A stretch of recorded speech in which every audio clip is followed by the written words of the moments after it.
Приглушенная музыка и шорох дорогих тканей наполняли зал. Гости уже расселись, обсуждая украшения, внешний вид невесты и то, как быстро Макс Риверс сумел устроить новую жизнь после развода. Имя его бывшей жены почти не звучало. Все считали, что Эми Лоренс исчезла навсегда. Когда ведущий церемонии попросил всех встать, двери внезапно распахнулись. Музыка оборвалась, разговоры стихли. На пороге стояла женщина в простом белом платье, явно не новом. Это было то самое платье, в котором она когда-то выходила замуж за Макса. Под тканью заметно округлялся живот. Зал замер. Эми шла вперед спокойно, уверенно, словно заранее знала, что произойдет. Макс побледнел, увидев ее. Его невеста Селен Брукс застыла, сжимая букет так, что побелели пальцы. Напряжение росло с каждым шагом Эми.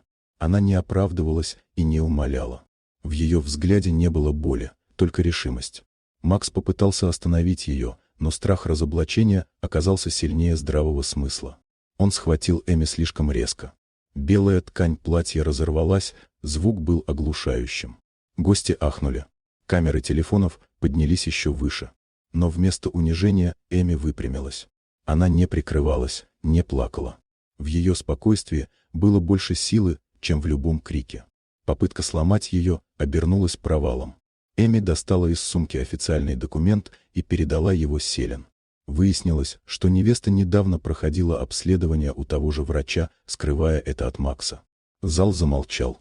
Затем Эми сказала главное: ребенок, которого она ждет, не имеет отношения к Максу.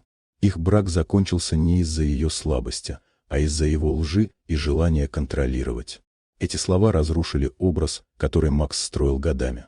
Он остался один, в центре собственной свадьбы, под взглядами людей, которые впервые увидели его настоящим. Селен медленно сняла кольцо и уронила его на пол. Звук был тихим, но решающим. Она ушла, не оборачиваясь. Эми вышла из зала с высоко поднятой головой. На улице воздух показался свежим и легким. Рядом оказался Лео Картер, человек, который появился в ее жизни тогда, когда она перестала верить людям. Он не жалел ее и не спасал, он просто был рядом. Эми взяла его за руку. В этот момент стало ясно: прошлое осталось позади.